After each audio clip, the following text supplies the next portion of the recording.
Shabbat Shalom and welcome to United Israel World Union. This is our Sabbath morning service coming to you live from the historic Temple Sinai Synagogue in St. Francisville, Louisiana.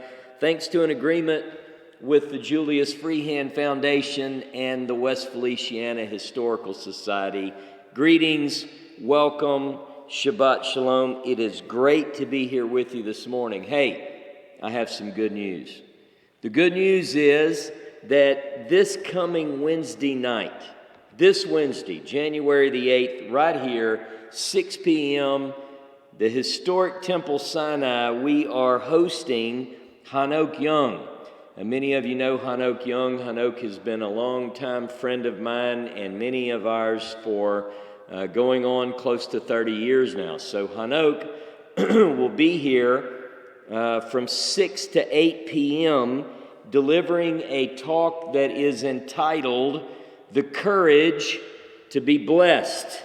Now, I hope that you can join us in person, but if I've got good news that Hanok is coming, perhaps even better news is, if you can't come, we're going to broadcast it live. He's given us the green light to go ahead and put that out live and to keep it up on both Facebook and YouTube. So we wish that we could do, you know how sometimes local groups on a football game will black out local, so it forces people to come and you can only see it if you're, no, but we're not going to do that. If you can't make it, we'll have it broadcasting live, but we really want to encourage you to come in and be with us here in this lovely space. 6 to 8 on Wednesday, January the 8th. Now, of special note, I want to bring this up. Hanok sees that his primary work is the reconciliation, as he puts it, of Joseph and Judah. Now, that is interesting that he's coming to us here in St. Francisville during what, according to the Torah cycle of readings, is the Joseph saga. Now, I don't think he planned that, but whenever he told me that he was coming to the States, I made sure to arrange him as quickly as possible this year so we could get him in. And as I looked at the calendar, I thought, well, that's pretty interesting. So I'm looking forward to that. Even more interesting to me is that he, Hanok, the Jewish man, is coming to us. So I'm pretty excited about that. Why would that be exciting to me instead of the other way around? In other words, he's coming here rather than us go to him. And that's because, as you'll learn about today, this particular Hebrew word that plays an important part, in fact, it's the name of the Torah reading today, and that is Vayigash. Vayigash, and that means, and he drew near. So Judah is drawing near, and that's what we're going to witness this week on Wednesday. We'll get to that that concept and that idea shortly in my class, because today my class is going to be Sticks and Bones. That's the title. I thought that was pretty clever. I even smiled when I came up with that last night. Sticks and Bones. And it's based on the prophecies of Ezekiel chapter 37. But first, I'm going to have John and Sherry go through those fundamental, foundational texts from the Bible to kick our service off. So you guys take over and I'll take a break.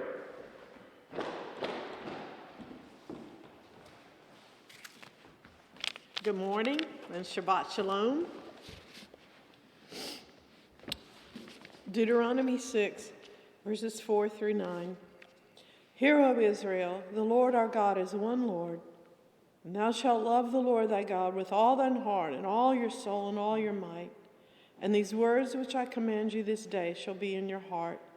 And you shall teach them diligently unto your children, and talk of them when you sit in your house, and when you rise up, and when you lie down. And you shall bind them for a sign upon their hand, and they shall be as frontlets between your eyes.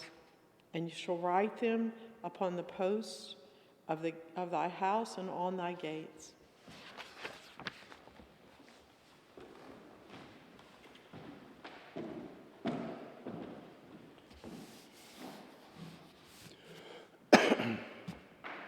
morning. This morning's reading is from when the Creator talked to the people of Israel directly. And it came to pass on the third day in the morning that there were thunders and lightnings, and a thick cloud upon the mount, and the voice of the trumpet exceedingly loud, so that all the people that were in the camp trembled.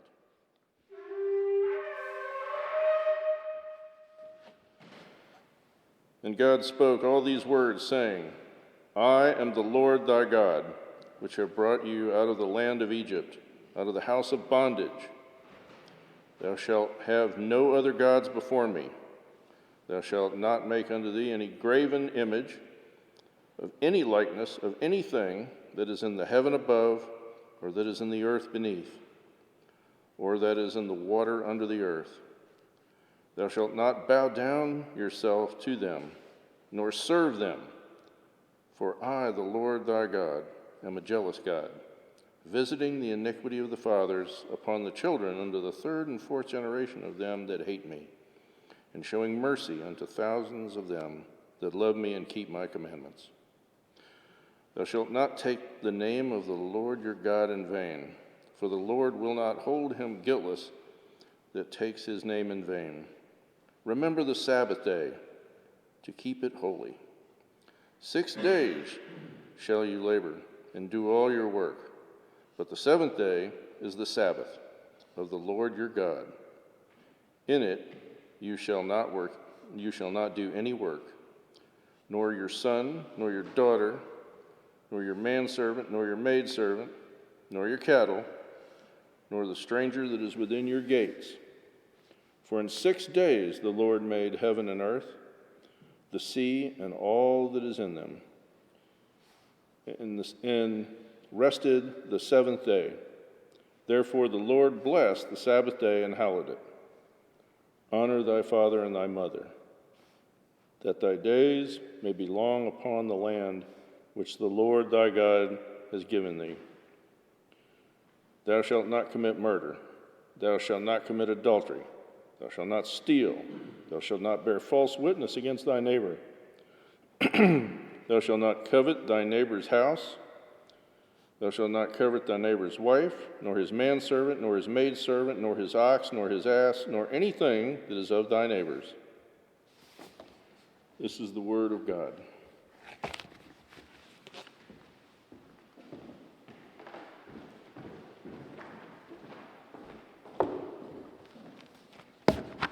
Okay, so Shabbat Shalom.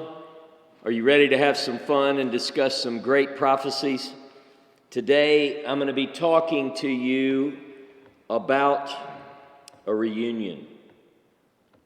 A union, but also a reunion. A reunion that is spoken of by the prophets over and over and over again. It's been estimated that some 40 sections of the prophetic text deal specifically with this reunion.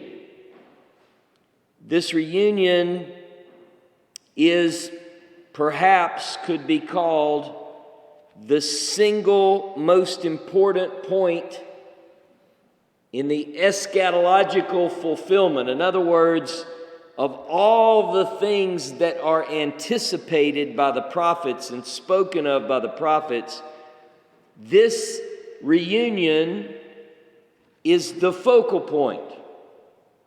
Nothing, and I mean nothing, is more central to the biblical revelation than this reunion that I'll be talking about today. And when discussing the subject of this reunion, the editors of the popular Art Scroll Tanakh series refer to this reunion as the hallmark of Messianic times. The hallmark of Messianic times is this reunion that we'll be discussing today.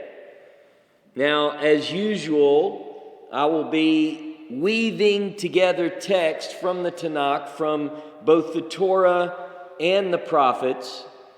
And in order to bring that point home and to make it stick into your mind and hopefully into your heart, I've even got some props today. You'll notice that I started to say costume, but I think I'm going to start dressing like this all the time. So let's just say I'm in uniform. So this particular garment that I'm wearing, I would wear this every day. Some of you might not like it, but you don't have to live with me. Bridget has a say in it, but she's not here this morning.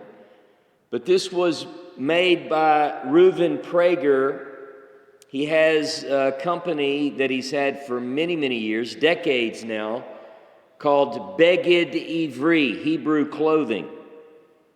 And so not only am I wearing what I consider a tunic, a garment that is fitting of the Joseph saga.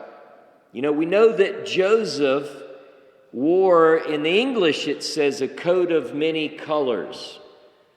In the Hebrew it's kotnot pasim, and some have argued against the translation coat of many colors, but it's so ingrained in our thinking and in our psyche and in our understanding of the Joseph story that this is a fitting representation when I teach about Joseph. So I want you to be thinking about Joseph. Joseph, the favored son of Jacob, prominent in the narratives that concern the life of Jacob.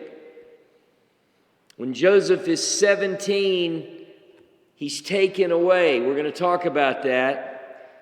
And so after the first 17 years of his life, Jacob goes for many, many, many years thinking that his son Joseph is dead, but he lives the last 17 years of his life with Joseph again. But I'm going to be weaving together the story from the Torah portions that deal with the life of Joseph and the prophets which deal with the sons of Joseph. Now, you know that the regular Torah readings, according to the annual cycle, have attached to them a certain reading from the prophets. And so I wanted to begin today by talking about what most people see as the reason that we have a concluding portion from the prophets. And I want to talk about that first. Now I'm going to read to you a little bit about what we call the Haftarah from Hertz's commentary on the Pentateuch. And it says this on page 20. The Haftarah, the Hebrew term, means conclusion, is a lesson from the prophets recited immediately after the reading of the Torah. Long before the destruction of the Second Temple, the custom had grown up of concluding the reading of the Torah on Sabbaths, fasts, and festivals with a selection from the earlier prophets or from the latter prophets. We possess no historical data concerning the institution of these lessons.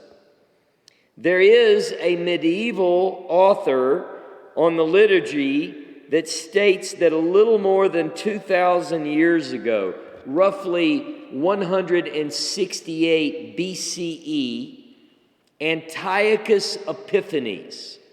Now we just concluded Hanukkah, so you know about Antiochus. Antiochus Epiphanes is called evil, sinful root. Antiochus, the king of Syria and Palestine, forbade the reading of Torah under the penalty of death. The scribes thereupon substituted a chapter of the prophets cognate to the portion of the law that ought to have been read. But whatever, Hertz goes on to say, whatever be the exact origin of the Haftarah, there's always some similarity between the Sedra, the Torah portion, and the prophetic selection. Even when the latter does not contain an explicit reference to the events of the Sedra, it reinforces the teaching of the weekly reading upon the mind of the worshiper by a prophetic message of consolation and hope. Sometimes, when one looks at the Torah portion and the associated Torah prophet reading, you can see the connection. It's very obvious. Sometimes, not so much. But perhaps more than any other Torah portion, the prophet reading today fits hand in glove. No one would be able to look at the prophet reading and not see why there is a connection between the Torah reading and the prophet reading today. Today's Torah portion is called Vayigash. And we're going to show you today the connection between the two. But before I get into that, I want to take you back. I want to take you back before the annual cycle of readings. The annual cycle of readings is ancient, but it's not the earliest. One can find in the Talmud and Jewish references, you can find it online, you can look this up, but there was at one time a triennial cycle of Torah readings, which was read in the land of Israel. Now, the annual cycle of readings comes from Babylon. During the Babylonian dispersion is where we date this process of reading through the Torah every year. But while that was going on in the dispersion in Babylon, the people of Israel were reading the Torah in a cycle of readings that caused them to complete the reading. Various authorities disagree whether it was 3 years or 3.5 years. I tend to believe that it's 3.5 years based on my study. And likewise, the Haftarah, the prophet that is associated with the Torah readings, often connects with the Torah portion. Now, I'm going to be talking to you today about a reunion between Judah and Joseph. And the chapter that deals primarily with that is chapter 44 of Genesis. And the ancient triennial cycle of readings associates Genesis 44 with a passage from the prophet Zechariah. And I want you to go with me there this morning, first thing, to the book of Zechariah, chapter 10.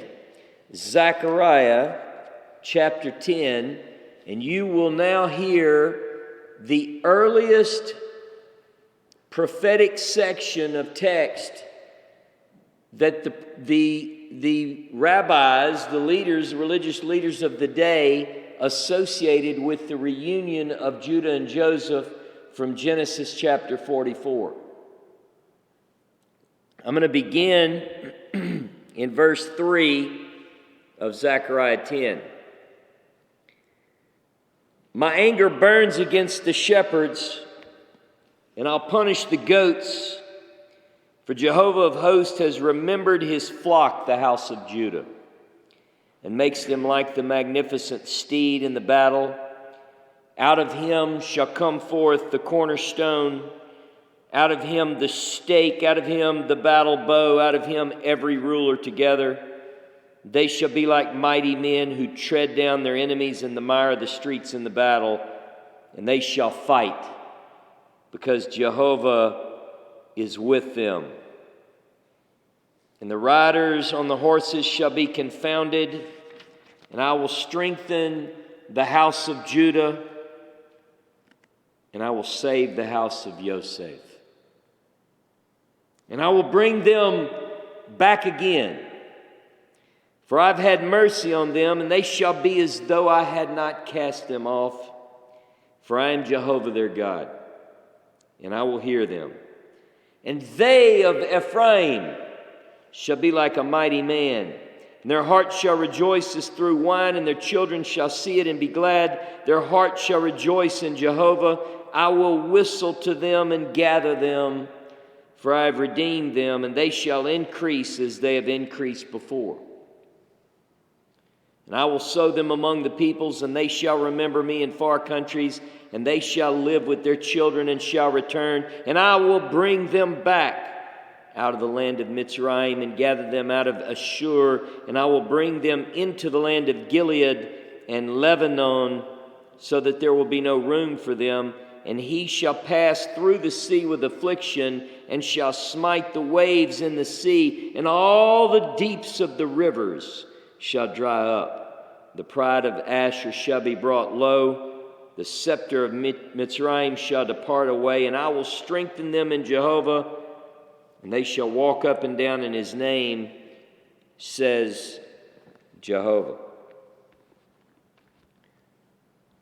Zechariah chapter 10, beginning at the white space in verse 3 to the end of the chapter, was associated with the story in Genesis of the reunion between Judah and Joseph. Now, I read through that, but I want to pick up and go through these points because I want to make sure that you understand and you hear very clearly what it is that Jehovah is going to do in terms of this much anticipated reunion. This passage deals with the reunion of Judah and Joseph, and there are some points that I want you to understand. If you read this passage and you hear it, Judah, at this time that this is describing, is not scattered. They're not scattered. Joseph is. To the latter, to Joseph, Jehovah makes it very clear that he is going to do a great redemptive work on behalf of Joseph that involves, he says, I will cause them to return. Have mercy on them. And he says it will be as though they were not cast off. Now let me tell you something. Joseph was cast off. Joseph was scattered. Joseph had no mercy upon him. And Joseph needs to return. It says, Ephraim shall be like a mighty man. It says that Joseph will rejoice of heart. The children of Joseph shall see it and be glad and rejoice. I love verse 8. It says, Jehovah says this. He says, I will whistle for them and gather them. Now I want you to think with me for a moment. What does that mean? Jehovah is going to whistle for Joseph. What will that be like? Some of you might imagine an audible sound, like the sound of the shofar growing in intensity. But what if it's a very still, quiet, soft, only heard by those for whom it's intended? Jehovah goes on to say, he says, I have redeemed them, and they shall increase as before. Let me tell you, the state of Judah in this passage, Judah is not dispersed. Joseph is dispersed. Joseph will be required to be called back. He says further about Joseph, I have sown them among the nations. The prophet Amos says that I will scatter them through the nations as corn is sifted through a sieve, yet not the least grain will fall to the ground. My eyes are on all their ways, and so forth. Joseph, Ephraim, is scattered throughout the nations. It's been cast off, received no mercy, and has become lo ami, not my people. You'll recall that Hosea is told in the opening chapter of the work, called by his name to marry a harlot by the name of Gomer, and to bear children. And the children's name reflect the reality of the northern tribes, not Judah. To Judah, Jehovah says, I'll have mercy. But these Josephite tribes, their children's name, Hosea and Gomer's children's names are Jezreel, which means he will scatter. Lo Rukama, which means no mercy. And Lo Ami, which means not my people. Now somehow, the scattered who've not received mercy, who have become Lo Ami, have to come back. They're sown among the peoples. They've lost their identity. As I like to tell people, they are red and yellow, black and white. They don't know. They've forgotten, as Jeremiah puts it, they've forgotten their resting place. But in verse 9 of Zechariah 10, it says, and they shall remember me in far countries. How? They're going to live with their children in return. He says, I'm going to bring them back. And it uses the phrases, the names of the places that we've had these dispersions. It says, I'm going to bring them back from Egypt and Assyria. You know, it's, in other words, the great nations of the world that now hold my children will give them up. He says, I'm going to bring them back. I'm going to gather them.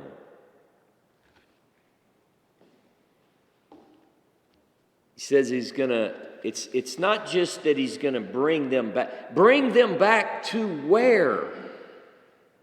To Gilead and Lebanon. It says he's going to bring them back until there's no room for them. Now think about that. If you've ever been to Israel and you've driven on those long bus rides on a tour, or you've rented a car and you've driven through the countryside, there's ample room now. There is ample room. But this is describing a place where the people say, there's no room for us here.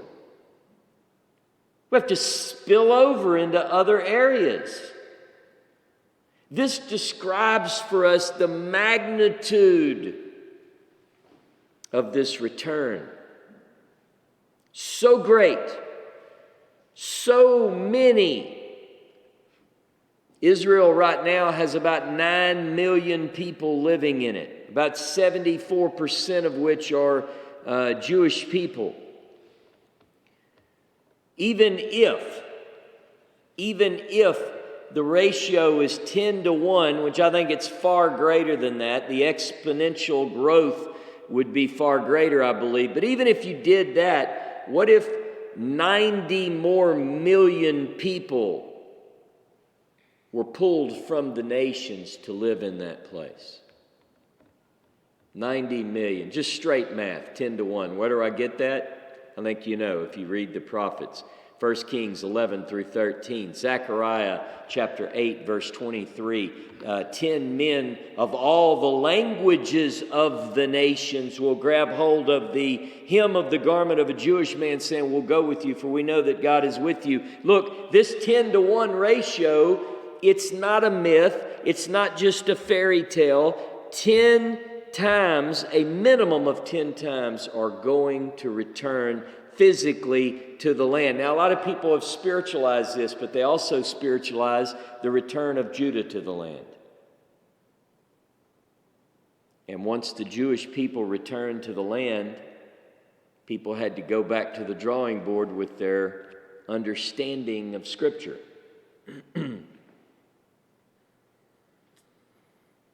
Now, this particular return in verse 11 of Zechariah chapter 10 sounds like the language used to describe the exodus from Egypt. There's talk of parting of rivers and so forth. Did you see that? This particular passage describes, just like an exodus, the motifs are there. And that's not the only place that this occurs. Isaiah chapter 11 describes almost in identical language about how these rivers will divide and the people will go across dry shod from all over, from every place in which they've been scattered. The book of Deuteronomy says that though your descendants be scattered to the farthest end of heaven, from there I will bring them back.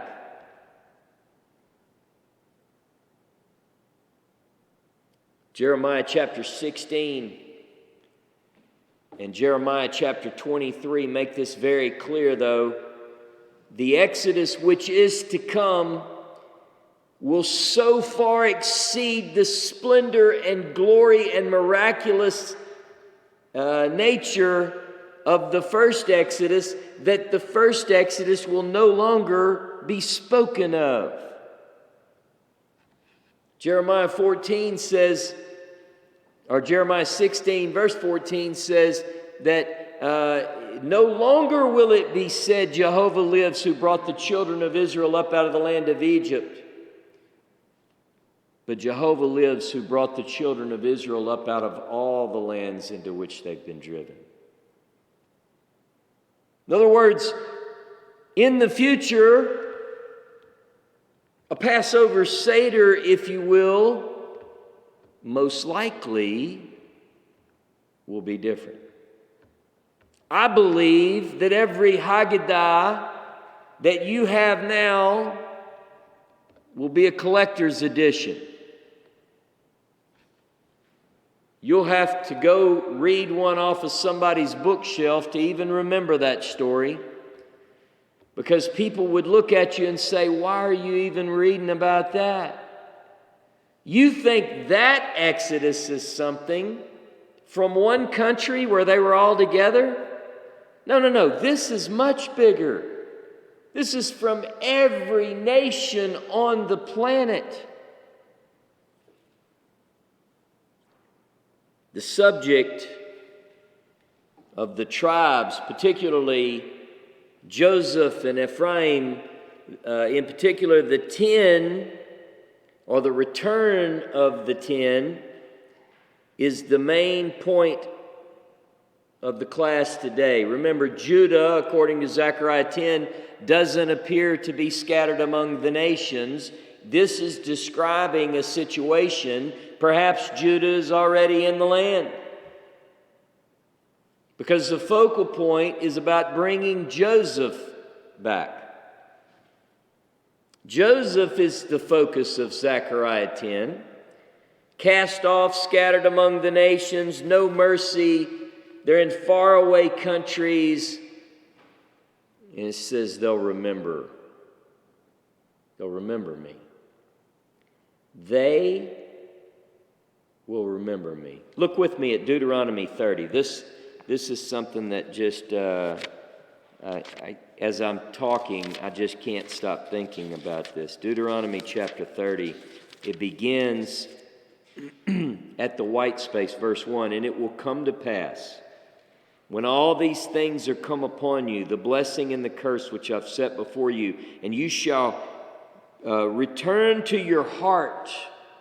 In the English it says, call them to mind, but it says, return to your heart among all the nations into which Jehovah your God has driven you, and you shall return to Jehovah your God and shall obey his voice according to all that I command you this day, you and your children with all your heart, with all your soul, that then Jehovah your God will turn your captivity and have compassion upon you, and will return and gather you from all the nations amongst whom Jehovah your God has scattered you. If your outcast be at the utmost parts of heaven, from there will Jehovah your God gather you, and from there will he fetch you. And Jehovah your God will bring you into the land which your fathers possessed, and you shall possess it. It goes on and on. Deuteronomy chapter 30 is a prophecy.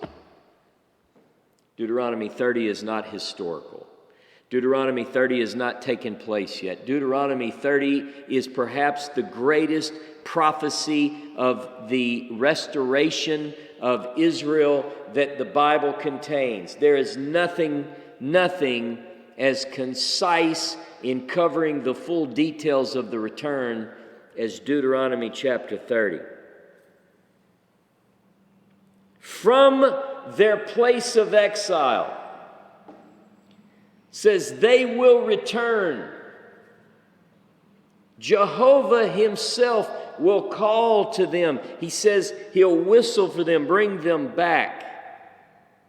The question is, how will all of this take place? What will it look like? How is it that Joseph, described by the prophets as I've emphasized thus far this morning, they're scattered, they've forgotten their resting place, they've had no mercy, they don't know who they are. How do you go from that to being back in the land, joined together with Judah? Open your Bibles to the book of Ezekiel chapter 37. Ezekiel chapter 37.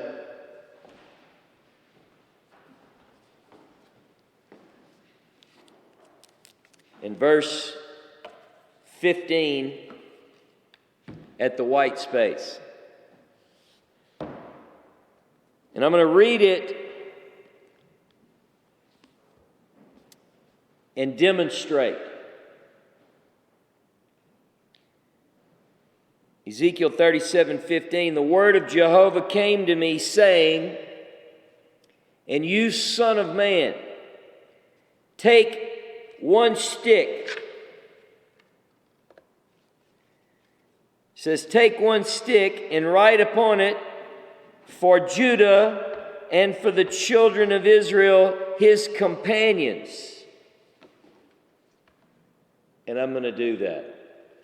I'm going to write on one stick, for Judah and for the children of Israel, his companions. That's what this stick says. He says, take another stick and write upon it, for Joseph, the stick of Ephraim, and for all the house of Israel, his companions. For Joseph, the stick of Ephraim, and all the house of Israel, his companions. And now we have two. And it says, and join them one to the other to make one stick, and they shall become one in your hand. And so this is what Ezekiel did. He took these two sticks upon which he had written as commanded, and they are to go together as such. And these sticks, once together,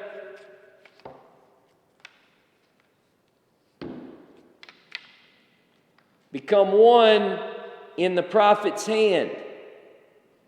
Notice, for Judah and the children of Israel, his companions; for Joseph, the stick of Ephraim, and all the house of Israel, his companions. And they shall be one in your hand. Ezekiel is used in many occasions to act out these various things in order to teach and to demonstrate and to illustrate and to impress upon the minds and to get the message into the heart of the people. And this, he's going to show people what he's doing. Now listen to this. And when the children of your people shall speak to you, saying, will you not tell us what you mean by these? Now, here's what I want you to understand based on this. Imagine Ezekiel in the midst of his people, and he sets up in the main thoroughfare, and people are walking by. And I can imagine people giving him room, because Ezekiel, you never know what he's going to be doing. He might be on one side like for hundreds of days, eating bread, and then roll over. People are like, there he is again. What's the message today? Think about that. They know he's a prophet. Here's this prophet, and he's seated in the middle of the dirt. And people are walking through, and they're looking at him, and they're saying, what is this? Because all they see, he's not preaching a sermon. He's writing on one stick. For Judah and for the children of Israel, his companions. For Joseph and children of Ephraim. He's doing what God told him to do. Now God tells him, when they ask you, will you not tell us what these mean? Say to them, thus says the Lord God. Behold, I will take the stick of Joseph, which is in the hand of Ephraim, and the tribes of Israel, his companions, and will put them and it together with the stick of Judah to form one stick. And they shall be one in my hand. And the stick on which you write shall be in thy hand before their eyes, and say to them, thus says Adonai Jehovah, behold, I will take the children of Israel from among the nations into which they are gone, and will gather them on every side and bring them into their own land, and I will make them one nation in the land upon the mountains of Israel, and one king shall be king over all them, and they shall no more be two nations, nor shall they be divided into two kingdoms anymore at all, and so forth. Now let me tell you something one more time, just so you get this. The stick of Judah right here, he says, when they ask you what this means, say, I'm going to take this Joseph stick that's scattered through all the nations. This one isn't.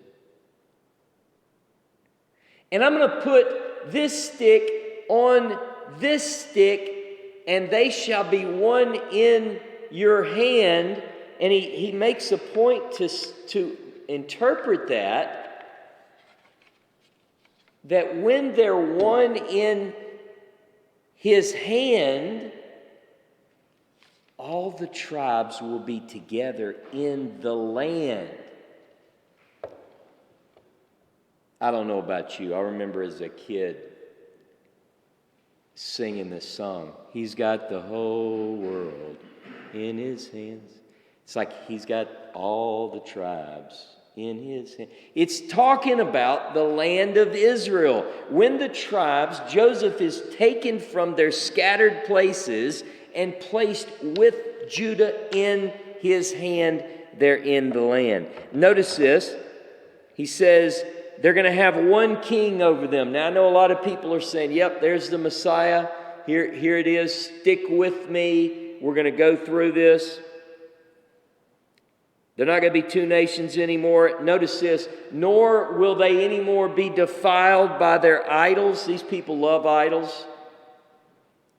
People that are looking for the tribes, you know, they're always looking for these groups that are in some remote place, and maybe they wear a little hat, or they have a fringe that they wear, or they're holy people. No, these people love idols. They're going to be coming out of idolatry. That's how you know who they are. They're not going to be, nor with their detestable things or their transgressions. I'm going to save them in their dwelling places where they have sinned. Where's God going to save them? Is he going to get them to the land and convert them? No, he's going to save them in the dispersion. He's going to begin whistling for them. They're going to return to their heart in the land of their dispersion, and he's going to begin to cleanse them there. And so shall they be my people, and I will be their God. And David, my servant, shall be king over them. I'm going to come back to that. Not some descendant of David. David will be their king. And all shall have one shepherd. They shall also follow my judgments, observe my statutes, and do them, and they shall live in the land that I've given to Jacob my servant, in which your fathers have dwelt, and they shall dwell there, they and their children's children forever. My servant David shall be the prince forever. Moreover, I'll make a covenant of peace with them. It'd be an everlasting covenant with them, which I will give them, and I'm going to multiply them and set my sanctuary in the midst of them forevermore. My tabernacle shall be with them, and I will be their God, and they shall be my people. Then the nations shall know that I, Jehovah, do sanctify Israel, when my sanctuary shall be in the midst of them forevermore. Now, did you notice in that passage about this vision, bringing the two sticks together, bringing them, saving them in their dwelling places?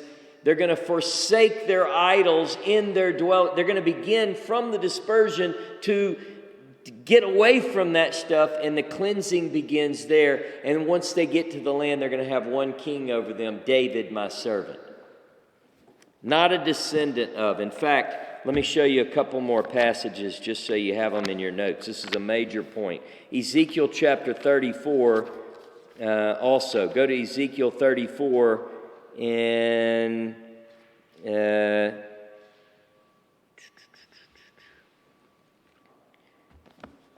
Okay, verse 23, Ezekiel 34. And I will set up one shepherd over them, and he shall feed them, namely my servant David. He shall feed them, he shall be their shepherd, and I, Jehovah, will be their God, and my servant David will be prince among them. I, Jehovah, have spoken, and I will make with them a covenant of peace, and so forth. Same language as Ezekiel 37. Let me tell you something. People love to add in words and ideas. People get so creative when it comes to making up biblical teaching. Why can't people just read what it says?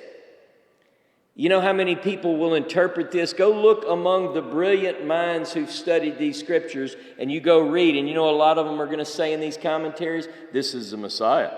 This is the son of David. Doesn't say anything about a son of David. He said, I'm going to put David, my servant David, will be king over them. That's what it says. All right, but let's not just stop there. I want you to go with me, and let's say that two witnesses isn't enough. Go to Hosea chapter 3. Hosea chapter 3. Hosea 3, and let me just read you verse 4. Hosea 3:4. For the children of Israel shall remain for many days, having no king, nor prince, nor sacrifice, nor pillar, nor ephod, nor teraphim. Afterwards the children of Israel shall return. That's what we're talking about, the return of Israel. And seek Jehovah their God and David their king. And shall come trembling to Jehovah for his goodness in the latter days. But that's not enough. Let's say 3 witnesses isn't enough. Go to Jeremiah, please. Jeremiah chapter 30. I've taught extensively on Jeremiah chapter 30. This is part of what I call the New Covenant scroll. This is part of a separate scroll that Jeremiah composed with the help of Baruch. And I just want to read you a little bit of chapter 30 because it ties in with this subject matter today. Chapter 30, verse 1. The word that came to Yirmiyahu, Jeremiah, from Jehovah, saying, thus says, thus says Jehovah, God of Israel, write all the words that I've spoken to you in a book, for lo, days are coming, says Jehovah, when I will bring back the captivity of my people, Israel and Judah. Says Jehovah, and I'll cause them to return to the land that I gave their fathers, and they shall possess it. White space. That's one thought. You have to follow the white spaces in the prophets in order to get the context. Now, verse 4. And these are the words that Jehovah spoke concerning Israel and concerning Judah. Notice the 2. For thus says Jehovah, we've heard a voice of trembling, of fear, and not of peace. Ask now, and see whether a man travails with child. Now this is describing a time of trouble. Listen to this. This is a clue as to the restoration. Why then do I see every man with his hands on his loins as a woman in travail? And all faces are turned to paleness. Alas, for the day is great, so that none is like it. It's a time of trouble to Jacob, but he shall be saved out of it. For it will come to pass on that day, says Jehovah of hosts, that I will break his yoke from off your neck and will burst your bands, and strangers shall no more enslave him, but they shall serve Jehovah their God, listen, and David their king, whom I will raise up for them. Because you might go, David's dead. Yeah, he's going to raise him up. I mean, it's right there. Like, you don't have to guess. You don't have to make this somebody it's not. Jehovah says, I'm going to bring them back in a time of trouble. Now, let me tell you something. People get worried. We live in troublesome times now. Some people are very concerned. I don't think this is anything compared to what we're going to see. It can escalate quickly, right? But this is talking about a horrible time. And notice again the motif. The people are being enslaved, and it says they're going to be freed. Now look, I'm going to keep going. Let me read verse 10 and following, 10 and 11 anyway. Therefore, white space, by the way, therefore fear you not, O my servant Jacob, says Jehovah, neither be dismayed, O Israel, for lo, I will save you from afar, and your seed from the land of their captivity. And Jacob shall return and shall be quiet and at ease, and none shall make him afraid. For I am with you, says Jehovah, to save you. For I will make a full end of all the nations where I've scattered you. Yet I will not make a full end of you, but I'll correct you in due measure, and I'll leave you not altogether unpunished. It goes on and on. The idea is the same as we read in Zechariah 10 and Ezekiel chapter 37, verse 14 through 28. God is going to begin the work with his scattered people in the place of their scattering. He says, I'm not going to leave you altogether unpunished. He's going to cure them and heal them and cause them to disdain, to be repulsed by the idols that they've become accustomed to. The Joseph saga has some interesting parallels with the prophecies concerning his latter-day sons. In other words, when you read the story of Joseph and Judah and the reunion in Genesis chapter 44 and following in particular, there's some interesting correlations between history and prophecy. Joseph was used as a part of a great plan of redemption.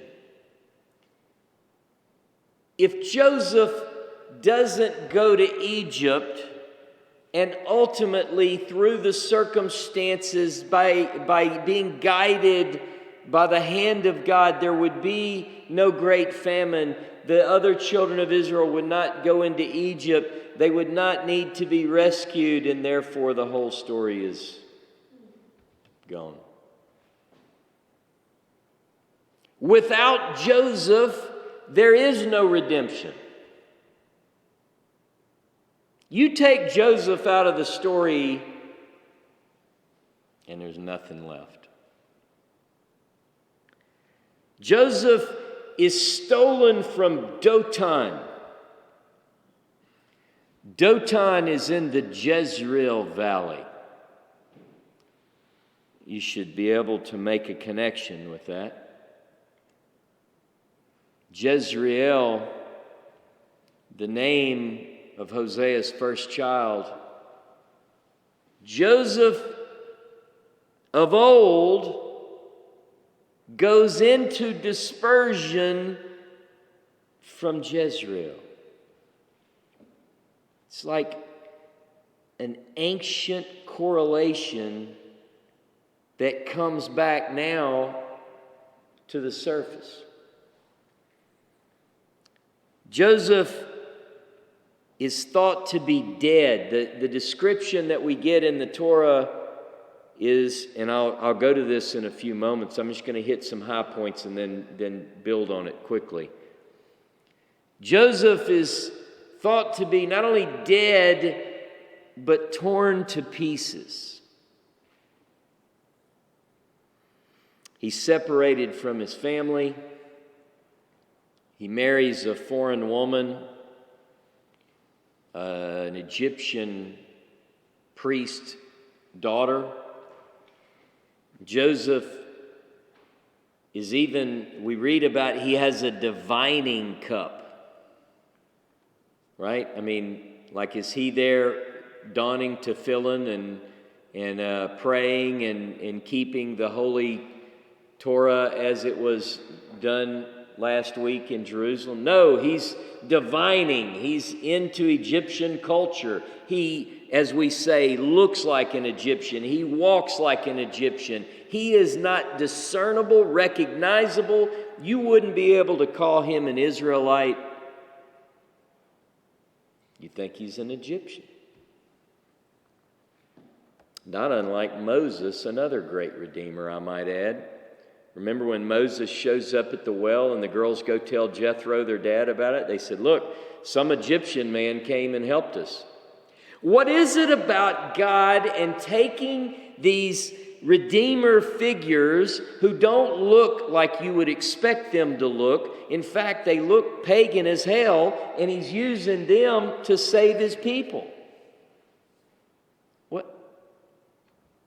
Because we have certain images. This is what the Messiah is going to look like. He's going to be this. He's going to be that. It's right here. It's easy. It's easy. No, it's not. It's not, because we're blinded by our own perceptions and our inability to stick to the text. We have to be able to look at the text and say, what has been is what shall be. There's nothing new under the sun. So Joseph, you're going to see it with Moses too.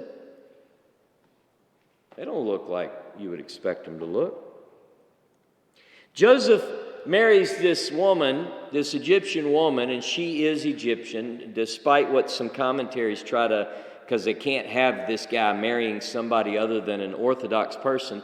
But he marries an Egyptian priest's daughter, Asnat, and she and Joseph named their children. Joseph calls the children Manasseh and Ephraim.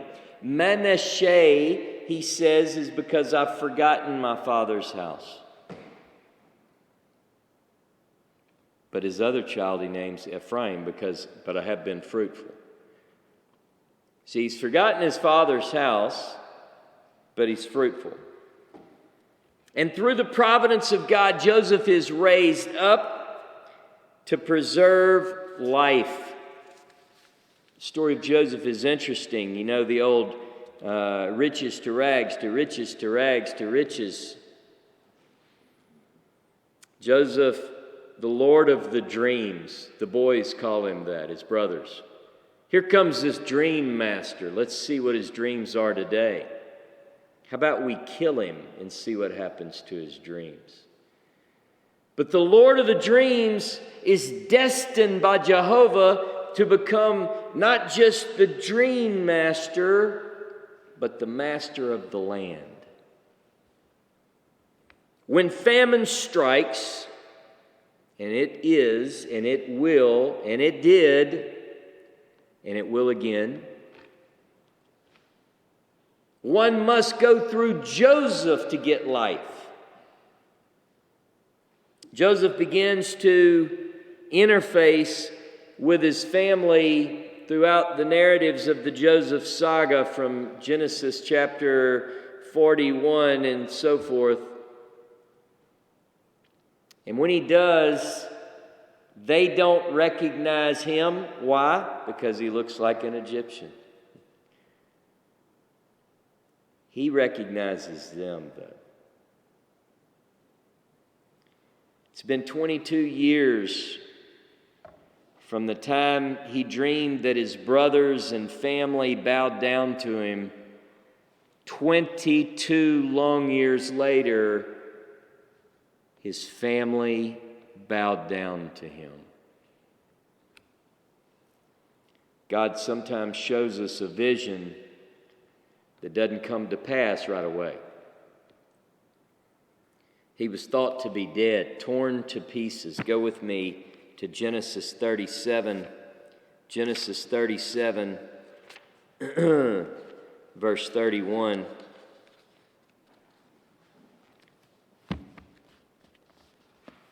Actually, in verse 30, it says,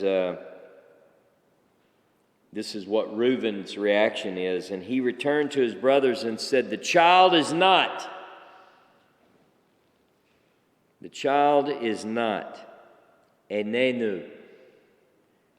And I, where shall I go? And they took Joseph's coat, killed a kid of the goats, dipped the coat in the blood, and they sent the coat with long sleeves.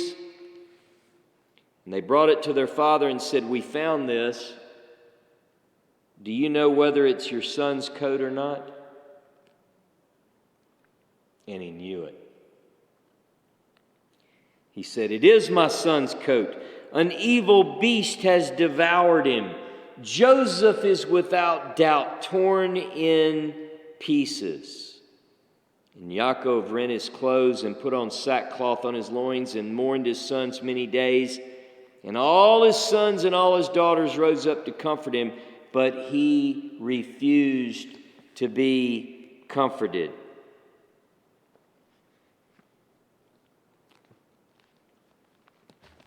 It says, Yosef Tarof Toraf. He's torn, yes, torn to pieces.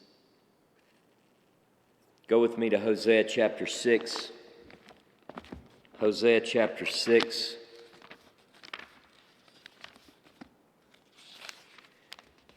And it says the following, verse 1. Talking to you today about the return.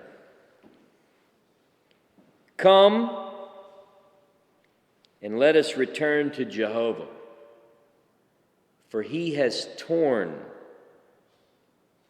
and he will heal us. He is smitten and he will bind us up. After 2 days he will revive us. In the third day he will raise us up and we shall live in his presence. Hosea chapter 6 is talking about the descendants of Joseph. Joseph was thought to be torn to pieces. The Hebrew word there, toraf, torn, yes, torn.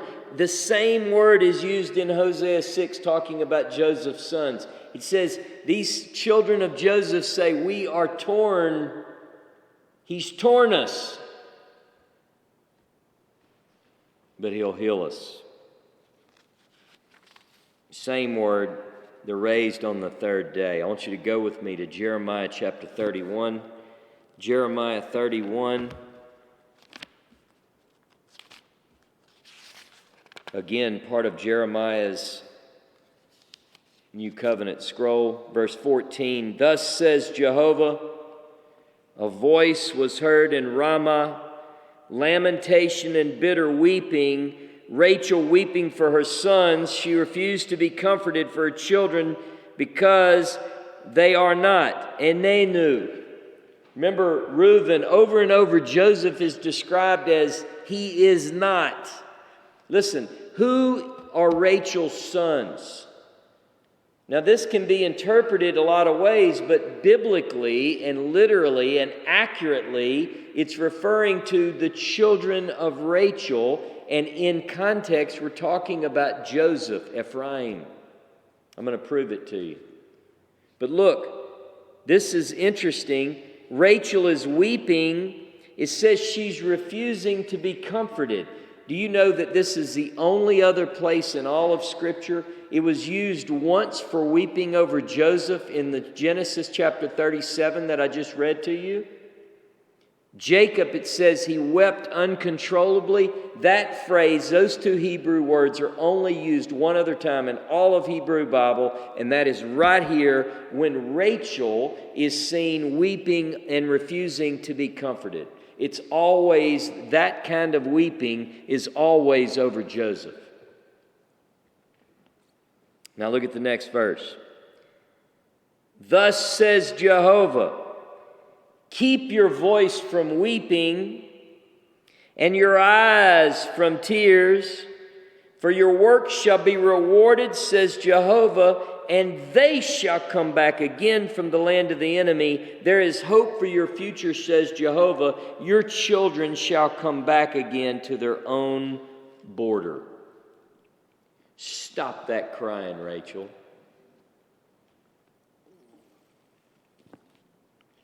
By the way, while we're in Jeremiah 31, look at verse 19. Is Ephraim my dear son? Is he a darling child? For whenever I speak of him, I earnestly remember him still. Therefore my inward parts are moved for him. I will surely have mercy on him, says Jehovah. Do you realize that that is Jehovah speaking? Jehovah says his insides are moved whenever he speaks about this. Because it's his darling son. Ephraim is the Son of God, which was thought to be dead, which is to be raised up on the third day. Listen, if that doesn't move you, then you are not attached to this message, and you got to seek God's face, because this is the most moving story. Anytime there's inconsolable weeping, it's about the Joseph saga. Look at, by the way, go back and look at verse 8 of chapter 31.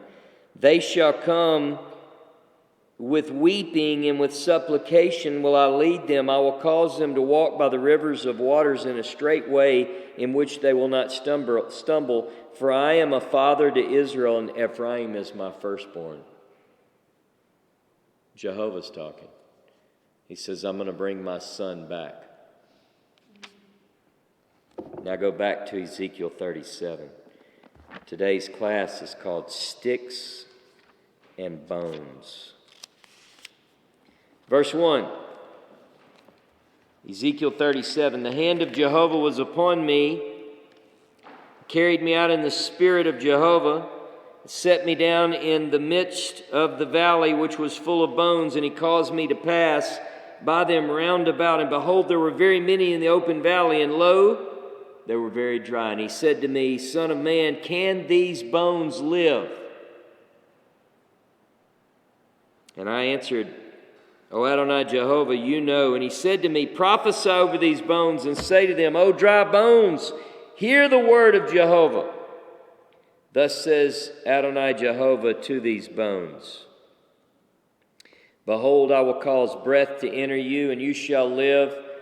And I will bring up flesh and cover you with skin and put spirit in you, and you shall live. You shall know that I am Jehovah. So I prophesied as I was commanded, and as I prophesied, there was a noise and rattling, and bones came together. He's looking out. Listen, he's looking, and these bodies are coming together. Bones came upon bones. Flesh and skin covered them, but there was no spirit in them. Verse 9, then he said to me, prophesy to the breath of the Spirit. Prophesy, Son of man, say to the Spirit, thus says Adonai Jehovah, come from the four winds, O Spirit, and breathe upon these slain that they may live. So I prophesied as he commanded me, and breath came into them, and they lived and stood on their feet, an exceeding great army. And he said to me, Son of man, these bones are the whole house of Israel. Behold, they say, our bones are dried, our hope is lost, we are clean cut off. Therefore, prophesy and say to them, thus says Adonai Jehovah, behold, O my people, I will open your graves and cause you to come up out of your graves and bring you into the land of Israel. And you shall know that I am Jehovah when I've opened your graves, O my people, and have brought you up out of your graves, for I will put my spirit in you, and you shall live. And I'll place you in your own land, and you shall know that I, Jehovah, have spoken it and done it, says Jehovah.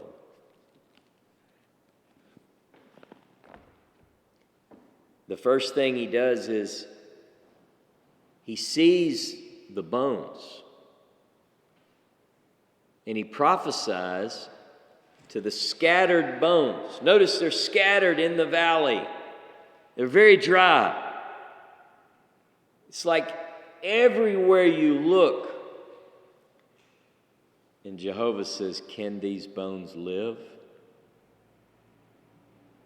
And Ezekiel's answer is good. You know. But if you were to see a valley full of extremely dry bones and were asked, can these live? I don't know. But he said, prophesy. And say this, hear the word of Jehovah. Hear the word of Jehovah. And when he says that, bones start coming together. There's clanking, they're forming, they're turning into, before his very eyes, the scattered bones are beginning to come together. And then the skin, the muscle, the tissue, the everything, the tendons, and now looking, it's bodies, but there's no life. This is the redemption. Let me tell you what brings the thing together. Hear the word of Jehovah. Now I want you to listen to this. Nothing will bring these bones together but the word of Jehovah. Not the commentaries, not the New Testament, not any other document, not the Talmud, not the Mishnah. It's the word of Jehovah. And once that happens, that brings them together. Then they need life in them. A key to understanding the story is what brings the two together, Judah and Joseph. In the story, it's the love of the Father. 14 times in Genesis 44, there's mention of the Father. Now, a lot of people think that it's concern over Benjamin. That plays a part, but beyond the story of Benjamin, it's the love of the Father. Judah, when he approaches Joseph not knowing it's Joseph. When he approaches him, he said, "Please let me approach and tell you something." He gets up to him and he says, "I cannot lose this one. My father will die." Now, Joseph knows Judah. Joseph knows who Judah's father is. And it's that concern and care for the father that ultimately brings them together. Now, let me tell you this. So it will be in the reunion of Judah and Joseph's descendants. When the concern of the father is of primary concern for Judah and Joseph, then and only then will the reunion take place. Now, the first reunion is the tribes, the bones, the body, that all comes together. But you've got to have the Spirit to make them stand up. And so it was in the Torah story. Until the brothers came together, they were not reunited with the Father. Only after the boys come together, then the Father joins. Ezekiel and all these prophets talk about Jehovah ultimately dwelling in the midst of his people. Do you realize that this is all God ever wanted? It starts in Gan Eden, in the Garden of Eden, and that's all he's ever wanted. Exodus chapter 25, verse 8 and 9. "Make for me a holy place, and I will dwell in the midst of you." This is the goal and meaning of history.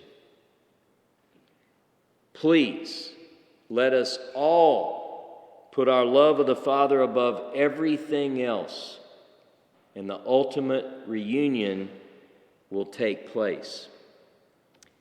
The Son of God, thought to be dead,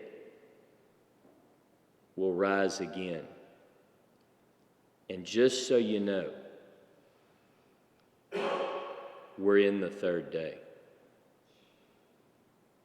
Shabbat Shalom. Now we'll take some time to break down here, and we'll go over to the United Israel Center South, and we'll do a dialogue there. So thanks for joining us.